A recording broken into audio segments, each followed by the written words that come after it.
Verte. Ya te vi ahí moviéndote con Aretha Franklin. Sí, soy más de Aretha Franklin que de Interpol, debo decir. Tengo gustos retros en la música y más tratándose de un personaje así, ¿no? De una voz tan increíble, de un personaje con una vida tan intensa, como todas estas cantantes afrodescendientes, ¿no?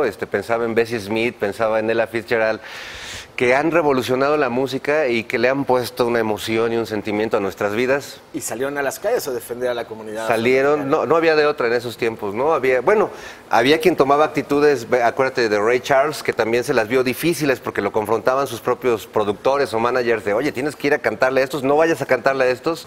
Y fueron tiempos donde había que tomar posiciones, ¿no? Bueno, no se podía estamos dar en la cuarta así. transformación aquí. Y tú ya eres escritor, estás con...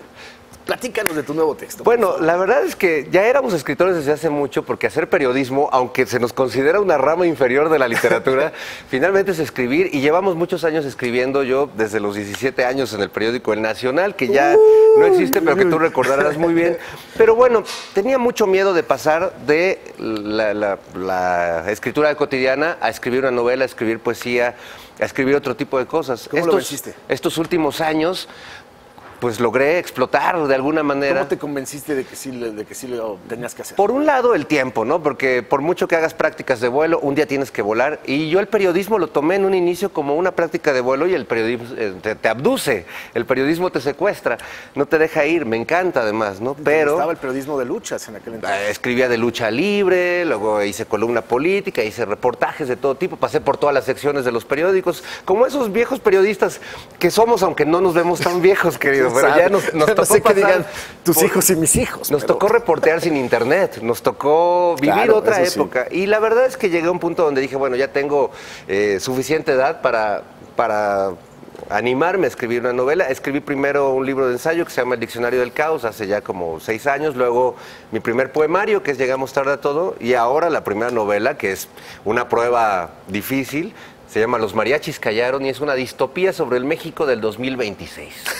¿Y por qué 2026? Va a haber mundial en ese año. Quería hacer un juego, desde que sucedió el terremoto del año pasado hasta el 1 de julio de este año, es decir, del terremoto telúrico al político, creo que han pasado muchas cosas en este país que yo quería hablar de ellas, pero no desde las redes sociales, ni exponerme al troleo, ni no, dije, voy a escribir una novela.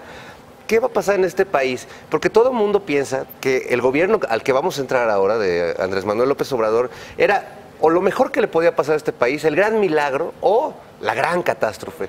Y yo quise hacer un ejercicio, y si nos vamos 6 años después, o 8 años después, porque tal vez la catástrofe no sea esto, o tal vez el milagro no sea sino a dónde vamos a irnos como país después. En el 2026, no quiero espolear la novela, pero nos gobierna un futbolista llamado Cuitláhuac Blanco. Ah, lo conozco, lo vi jugar en algún momento.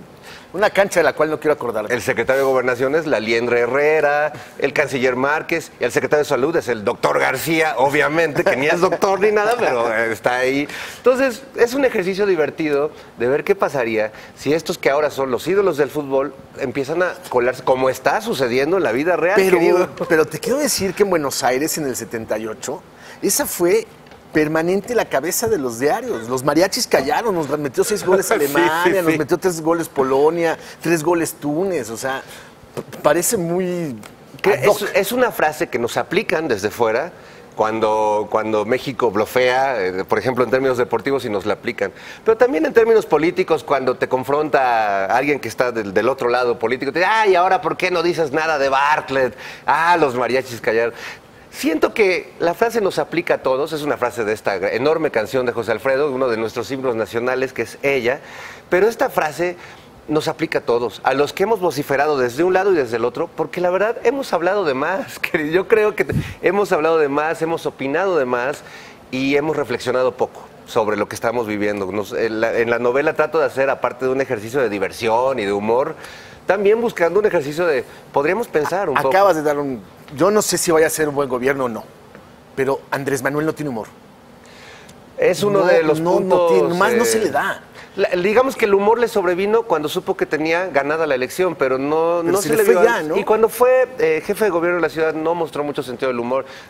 yo trabajaba yo voté por él y todo, pero hay que reconocer que ese sentido no lo tiene muy desarrollado. Yo hacía un programa de humor hace muchos años cuando él era jefe de gobierno y simplemente nos prohibió la entrada a las conferencias matutinas porque decía, no, es que no son serios.